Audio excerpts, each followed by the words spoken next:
at chapter 5. So if you're online, we're working the word. We're in the book of Esther. We're at chapter 5. And it's starting to heat up a little bit in the courtyard. Right? We got some things happening.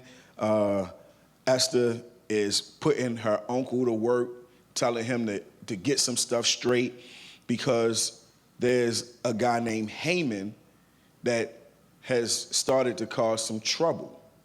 And what he wants to do is he wants to kill all the Jews.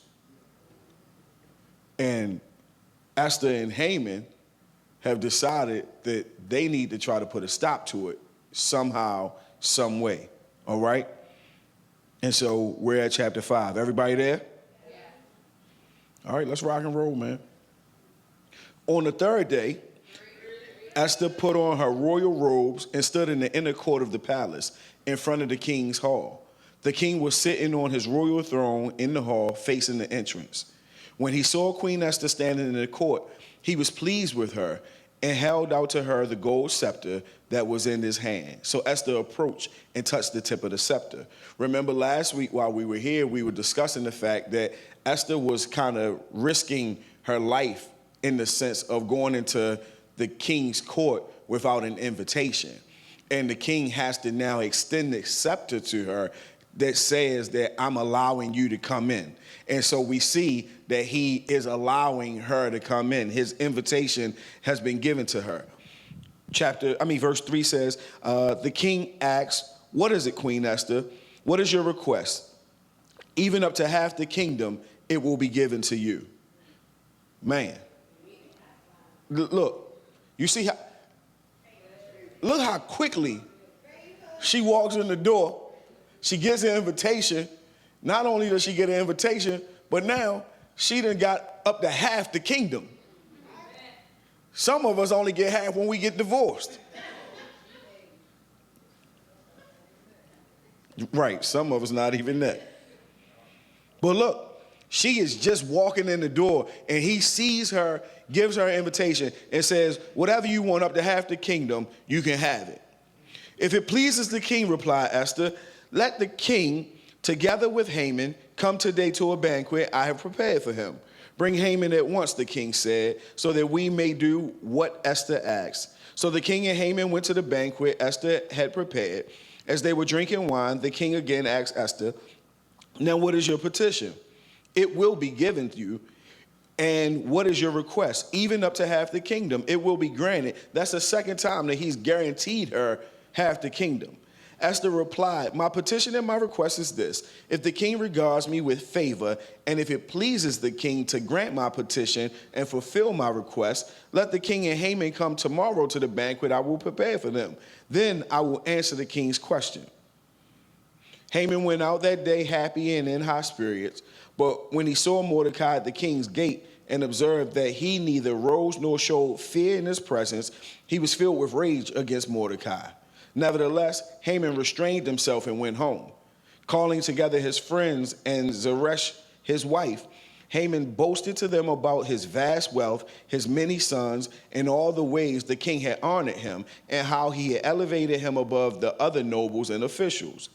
"And that's not all," Haman added. You hear that, Joker? Yeah, and that's not all, Haman added. "I'm the only person Queen Esther invited to accompany the king to the banquet she gave. And she has invited me along with the king tomorrow. But all this gives me no satisfaction as long as I see that Jew Mordecai sitting at the king's gate." Why is it that some people have everything they want and everything that they need, and it's still not enough? Haman has everything that he's even boasting about what he has, and then it's still not enough. So you telling me because one person exists, you're not happy? Ladies and gentlemen, you better stop letting people dictate how you feel, how your emotions are running, and how you can operate throughout your day. One person, one monkey don't stop no show, they used to say. So ain't no way in the world one person, because of their presence or their absence, is going to make me feel a certain type of way when God has blessed me the way he's blessed me. His wife Zeresh and all his friends said to him, have a pole set up, reaching to a height of 50 cubits, and ask the king in the morning to have Mordecai impaled on it. Then go with the king to the banquet and enjoy yourself. This suggestion delighted Haman, and he had the pole set up. Now, I want you to notice that this is the wife that gave this suggestion, okay? Again, somebody who had nothing to do with it. You jumping in somebody else's beef.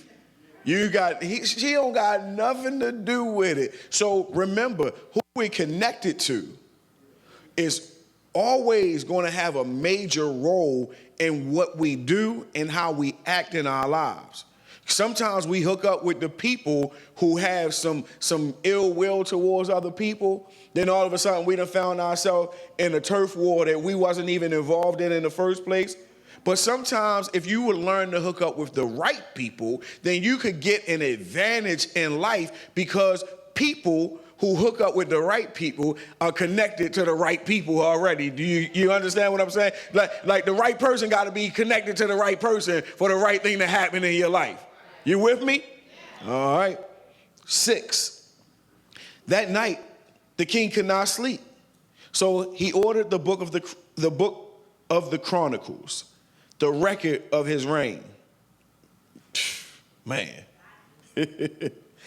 to be brought in and read to him. It was found recorded that Mordecai had exposed Bigthana and Teresh, 2 of the king's officers who guarded the doorway, who had conspired to assassinate King Xerxes. Okay, now this is a flashback, right? Because remember, we talked about last time that it was recorded in the history books what Mordecai had done in the first place. And so now the king is looking in the books and he sees what Mordecai did that we talked about last time. What honor and recognition has Mordecai received for this? The king asked. Nothing has been done for him, his attendants answered. The king said, who is in the court?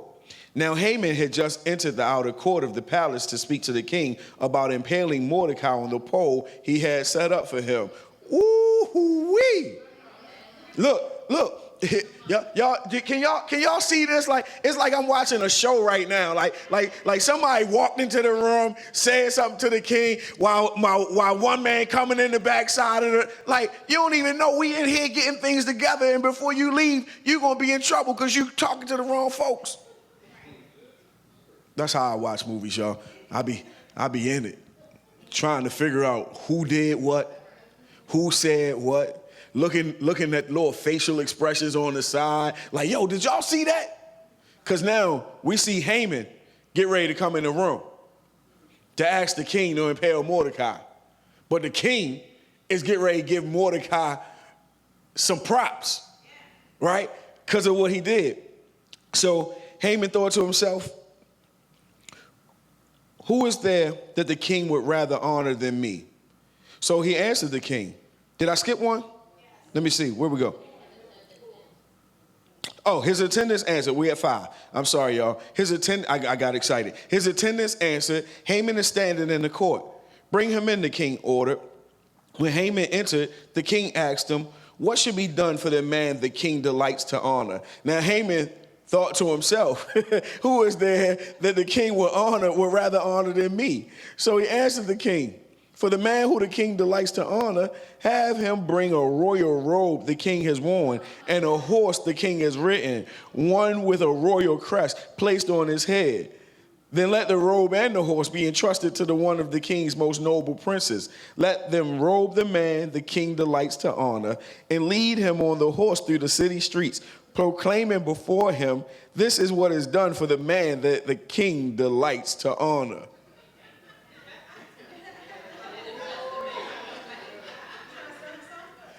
See what pride will do to you, though? Yeah, the fall definitely gonna come. But the pride is what the Bible says, it makes you haughty, right? Gets you puffed up. And he said, it can't be nobody that the king think is greater to honor than me. So now what I'm gonna do is I'm gonna set up my own reward. Whoa, Jesus. Be careful. Be careful. You don't want to take your own reward to the king, because what happens when it ain't yours? First of all, number one, you get ready to get embarrassed. But number two, isn't it better that people speak highly of us than we speak highly of ourselves? He's like, man, we gonna do it big for that guy. Verse 10 says, go at once, the king commanded Haman, get the robe and the horse, and do just as you have suggested for Mordecai the Jew. Yo, can you imagine homeboy's face?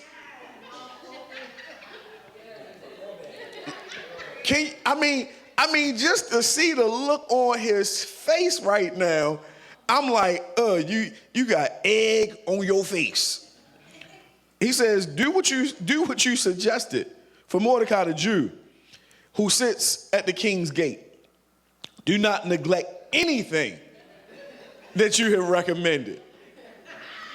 So all that stuff that you said, I think it all was a good idea. Is the king rubbing his face in it or what? He like, everything that you said, let's get that done, and don't you forget nothing, because I think Mordecai deserves it. The Jew. So Haman got the robe and the horse. He robed Mordecai and led him on the horse through the city streets, proclaiming before him, this is what is done for the man the king delights to honor. Afterward, Mordecai returned to the king's gate, but Haman rushed home with his head covered in grief and told Zeresh, his wife, and all his friends everything that had happened to him. Now, I don't know about y'all. I ain't telling nobody. If you ain't see me dragging them down the middle of the street talking about this what the king delight, then you missed it. It wasn't no Instagram, no Facebook, so you would never know that I had to do that. His advisors and his wife Zeresh said to him, since Mordecai, before whom your downfall has started, is of Jewish origin, you cannot stand against him. You will surely come to ruin. While they were still talking to him, the king's eunuchs arrived and hurried Haman away to the banquet Esther had prepared. My. Chapter 7 says, so the king and Haman went to Queen Esther's banquet, and as they were drinking wine on the second day, the king again asked, Queen Esther, what is your petition? It will be given you. What is your request? And for the third time, he says, even up to half the kingdom, it will be granted. Then Queen Esther answered, if I have found favor with you, your majesty, and if it pleases you, grant me my life. This is my petition. And spare my people. This is my request. For I and my people have been sold to be destroyed, killed, and annihilated.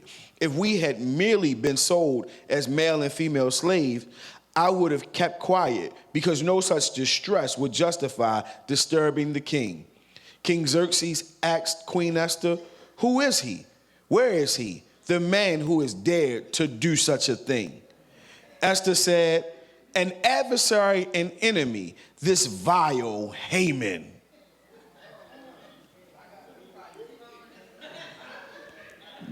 You are the guest at your own destruction. Man, you've been invited to the party just so you could get told on in front of the king.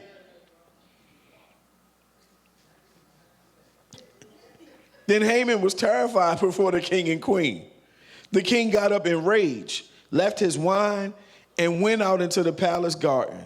But Haman, realizing the king had already decided his fate, stayed behind to beg Queen Esther for his life. Just as the king returned from the palace garden to the banquet hall, Haman was falling on the couch where Esther was reclining. The king exclaimed, will he even molest the queen while she is with me in the house? As soon as the word left the king's mouth, they covered Haman's face. this is not good. I'm gonna just let y'all know, if you're ever in a situation and they pull out a little black towel and cover your face, your mouth, and all that, it ain't good. It's not, because they get ready to yell surprise. Wow. It says the Harbona, one of the eunuchs attending the king, said, a pole reaching a height to 50 cubits stands by Haman's house.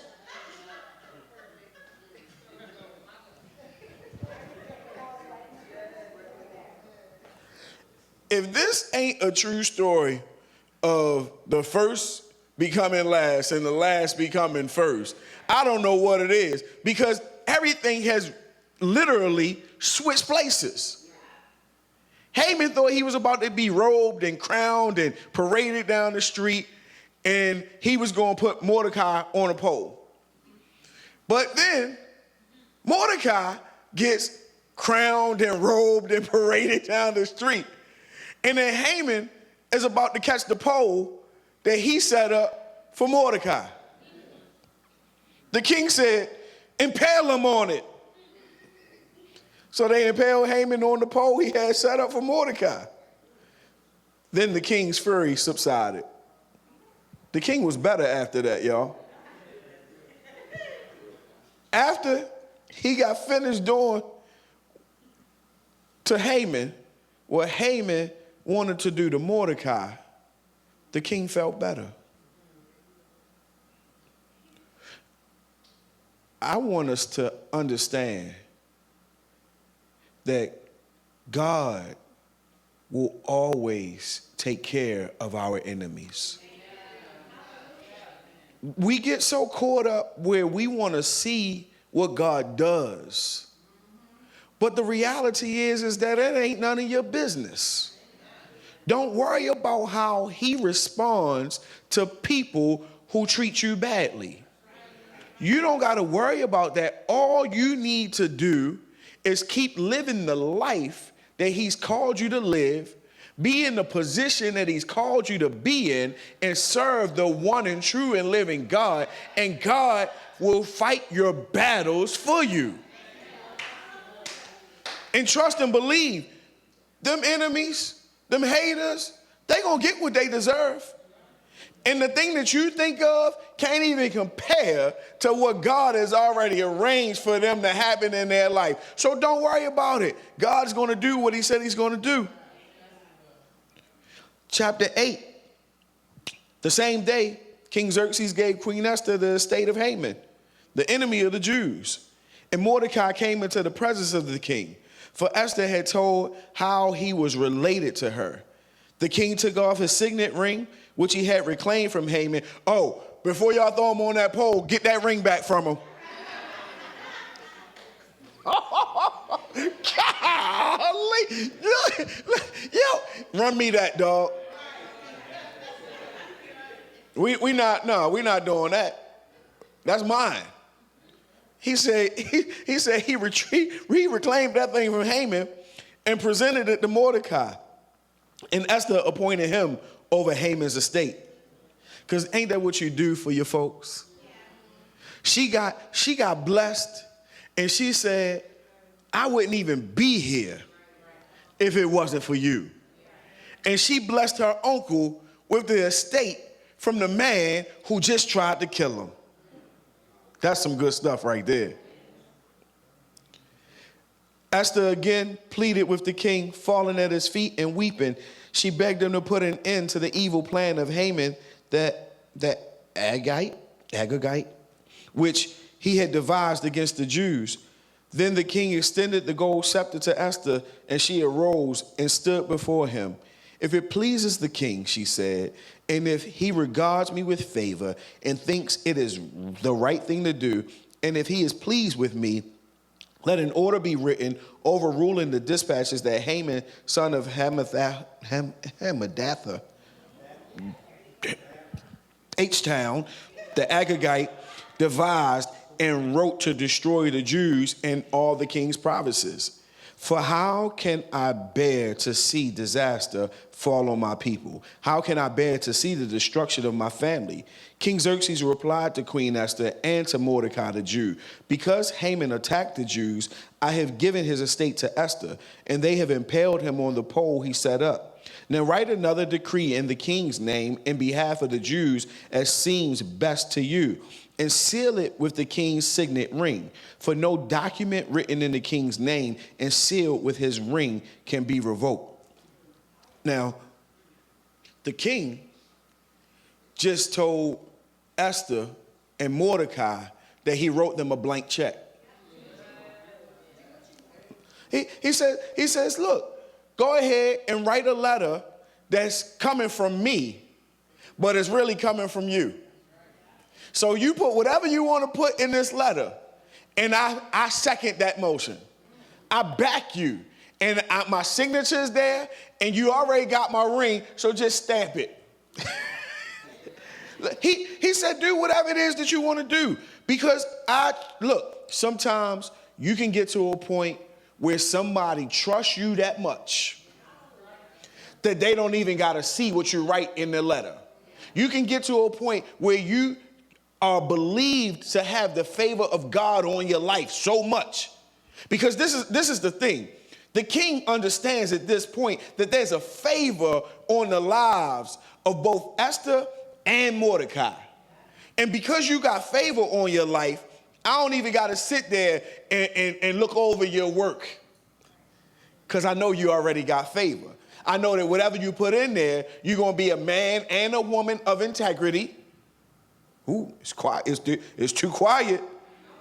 It's too quiet. Look, because no matter what, you still got to be a man and a woman of integrity, right? You can have the ability to put whatever you want on that paper, because what happens if I give you a blank check and I know how much it's going to cost for you to get out of debt, but you put 5 times more than that on the check? You put 10 times more than that on the check. What if Esther and Mordecai start going into writing other things that didn't have anything to do with the Jews, and they just start trying to take over the king's kingdom because he gave them the authority to do so? So even in the midst of you getting favor from the king, you got to be a man and a woman of integrity. He says, in verse 9. Is that right? Is that where we are? I think I went too far. Hold on. At once the royal secretaries were summoned. On the 23rd day of the 3rd month, the month of Sivan, they wrote out all of Mordecai's orders to the Jews and to the satraps, the governors and nobles of the 120 provinces stretching from India to Cush. These orders were written in the script of each province and in the language of each people, and also to the Jews in their own script and language. Mordecai wrote in the name of King Xerxes, sealed the dispatches with the king's signet ring, and sent them by mounted couriers who rode fast horses, especially bred for the king. They ain't just ride no slow horses. They rode fast horses that was bred for the king. The king's edict granted the Jews in every city the right to assemble and to protect themselves, to destroy, kill, and annihilate the armed men of any nationality or province who might attack them and their women and children, and to plunder the property of their enemies. The day appointed for the Jews to do this in all the provinces of King Xerxes was the 13th day of the 12th month, the month of Adar. A copy of the text of the edict was to be issued as law in every province and made known to the people of every nationality, so that the Jews would be ready on that day to avenge themselves on their enemies. The couriers, riding the royal horses, went out, spurred on by the king's command, and the edict was issued in the citadel of Susa. When Mordecai left the king's presence, he was wearing royal garments of blue and white, a large crown of gold, and a purple robe of fine linen. And the city of Susa held a joyous celebration, For the Jews, it was a time of happiness and joy, gladness and honor. In every province and in every city to which the edict of the king came, there was joy and gladness among the Jews, with feasting and celebrating. And many people of other nationalities became Jews because fear of the Jews had seized them. Sometimes who you are can convert other people. Oh, you're going to see it in 1 minute when you start realizing that because you are the church, you can convert people to become the church just like you, right? We don't got to go out and do a whole bunch of placating on anybody. All we got to do is be. And people will convert because of who they see that you are. Chapter 9. On the 13th day of the 12th month, the month of Adar, the edict commanded by the king was carried out. On this day, the enemies of the Jews had hoped to overpower them, but now the tables were turned, and the Jews got the upper hand over those who hated them. The Jews assembled in their cities in all the provinces of King Xerxes to attack those determined to destroy them. No one could stand against them because the people of all the other nationalities were afraid of them. And all the nobles of the provinces, the satraps, the governors, and the king's administrators helped the Jews because fear of Mordecai had seized them. Mordecai was prominent in the palace. His reputation spread throughout the provinces, and he became more and more powerful. The Jews struck down all their enemies with the sword, killing and destroying them. And they did what they pleased to those who hated them. In the citadel of Susa, the Jews killed and destroyed 500 men. They also killed them, and them, and them, and them, and them, and them, and them, and them, and them, and them too. Then 10 sons of Haman in the H-town, the enemy of the Jews. They killed a whole bunch of people. I wasn't about to try to pronounce none of them. How them letters even get together?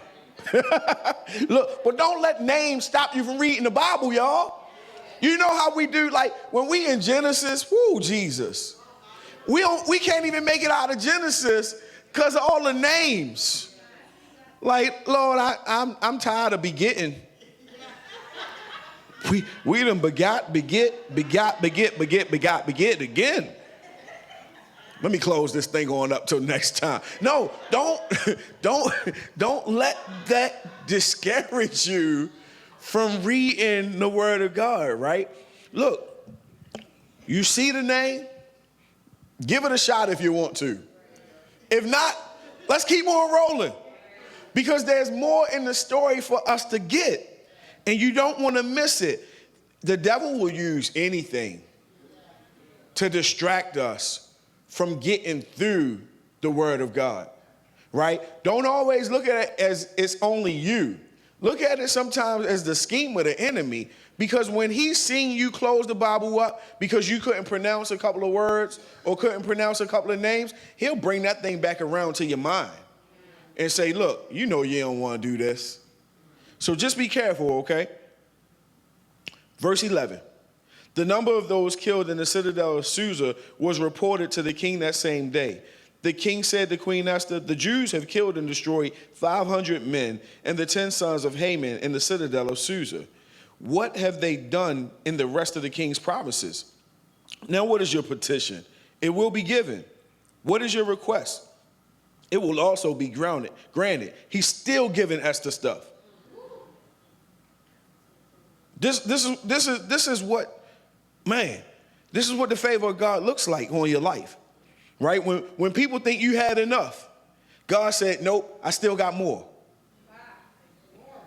13 says, if it pleases the king, Esther answered, give the Jews in Susa permission to carry out this day's edict tomorrow also, and let Haman's 10 sons be impaled on poles. Esther is going in. She says, we want to kill some more people tomorrow. I mean, that's what that ain't really good, but that's what she said. She was like, we ain't finished giving them the work. We want to give you some more killing tomorrow, and then we want the sons impaled on poles so that they can be just like their father. So the king commanded that this be done. An edict was issued in Susa, and they impaled the 10 sons of Haman. The Jews in Susa came together on the 14th day of the month of Adar, and they put to death in Susa 300 men, but they did not lay their hands on the plunder. Meanwhile, the remainder of the Jews who were in the king's provinces also assembled to protect themselves and get relief from their enemies. They killed 75,000 of them, but did not lay their hands on the plunder. This happened on the 13th day of the month of Adar, and on the 14th they rested and made it a day of feasting and joy. The Jews in Susa, however, had assembled on the 13th and the 14th, and then on the 15th they rested and made it a day of feasting and joy.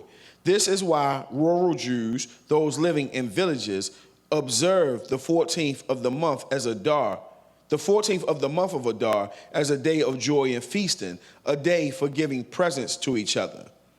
Mordecai recorded these events, and he sent letters to all the Jews throughout the provinces of King Xerxes, near and far, to have them celebrate annually the 14th and 15th days of the month of the Adar, as the time when the Jews got relief from their enemies, and as the month when their sorrow was turned into joy, and their mourning into a day of celebration. Can I pause for a second and let you know that God is about to turn some of your sorrows into joy, and he's about to turn your mourning into celebration? Look, I know you're going through some things, but God said, I'm going to turn some sorrows into joy. There is a specific day accounted for your sorrows to turn to joys. There is a specific moment for your mourning to become celebration. Don't you give up on what God has said about your life, because he has already appointed a specific time for your joy to come into your life. And if it's not here yet, just keep waiting. Because God is not a man, and he cannot lie. The day that the sorrow turned to joy is coming. You just got to hold on. Keep the faith. Because he wrote it, and it means it's going to happen. He wrote them to observe the days as days of feasting and joy, and giving presents of food to one another and gifts to the poor. 23 says, so the Jews agreed to continue the celebration they had begun, doing what Mordecai had written to them.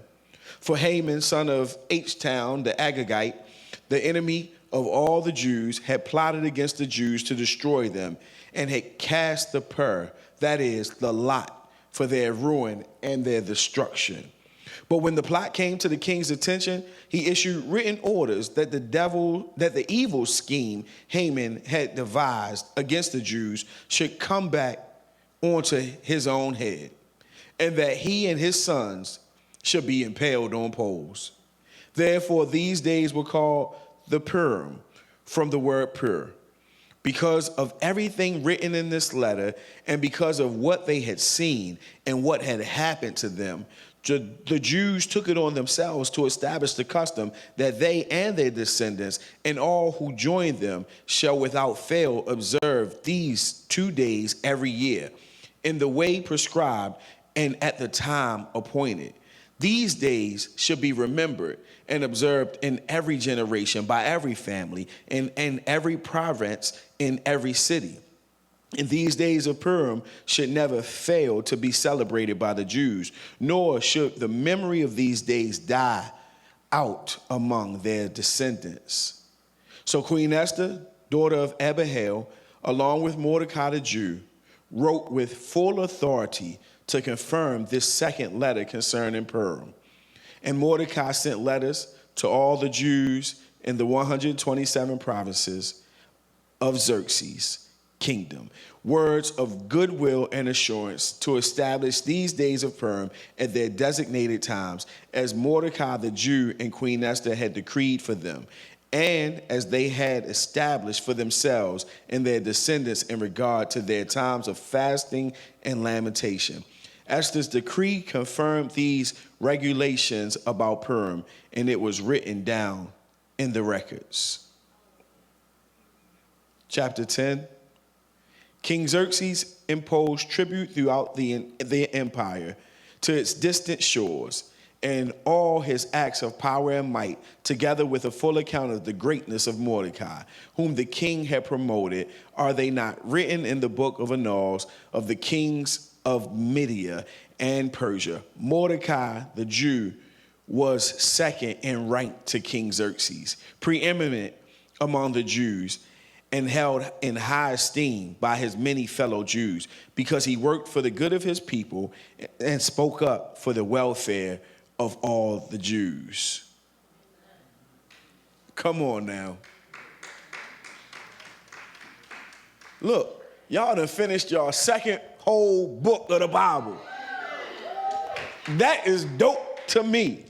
I'm trying to let you know. Look, this is an amazing story. And we wanted you to be able to hear and experience and read the entire story, because it's important that we see what happens after Esther gets what she asked the king for, right? Many of us, we only know portions of what the Bible tells us because that's the only thing that we ever get preached, right? We get preached to about how Esther was able to get this thing, and how Mordecai and her, how Mordecai told her, that she should be ready for such a time as this, right? But what happens after that? What happened? Because after a certain point, we don't even hear about Esther anymore. Did you guys notice that in the story? After a certain point, Esther was just the one who was there to hand out the favor. The king ain't asked Mordecai anything. He just asked Esther, Esther, what you want? Esther said what she want, and she gave it to Mordecai. And Mordecai carried out whatever it was that he and his people needed. And it's important for us to understand that even if you think of yourself as the co-lead, you could really be the star. You might have a leading role, and you keep looking at yourself like you the co-lead, you the co-star. But what happens when God has already placed his hand on you and you're not the one that's in the background and God pushes you to the forefront? Mordecai was the one that was sitting outside the gate. He was the one that ain't had no clothes. He was the one people was talking about. He was the one that didn't have the things that he needed readily available to him. He was the one that people thought that wasn't ever going to amount to nothing. But then all of a sudden, the tide turned. Things changed. And the king saw Mordecai for who he was. All because it was written down in the book. All because it was already jotted down that so-and-so was a good person. So-and-so did some good things. Man, I don't know about you, but I want my name to be highlighted somewhere that Pastor B did some good stuff. That Pastor B was somebody who you could trust, who you could rely on, so that one day maybe a king will look up my name in the book and then he'll exalt me because of the things that I've done in my life. I hope that you know that if you become and act like the good person that God has called you to be, then maybe one day the king will exalt you too. Just for being who you're supposed to be. Just for doing the things you're supposed to do. Mordecai didn't do anything extra. He heard that there was a plot against the king, and he told the king. How simple is that? He heard that it was evil getting ready to come into the palace. And Mordecai said, no, not on my watch. And for that, he became second in command of a whole kingdom. You go from outside the gate to running it. I like the way the Lord works. I pray that you all enjoy Esther, the book of Esther, the way that I did. And I pray that you learned something from it. I pray that you was able to receive some good nuggets out of the text. We'll do offering quickly. We'll allow you to give, allow the people online to give if they so desire. And then we'll come back with questions and answers. And then we're going to get out of here, y'all.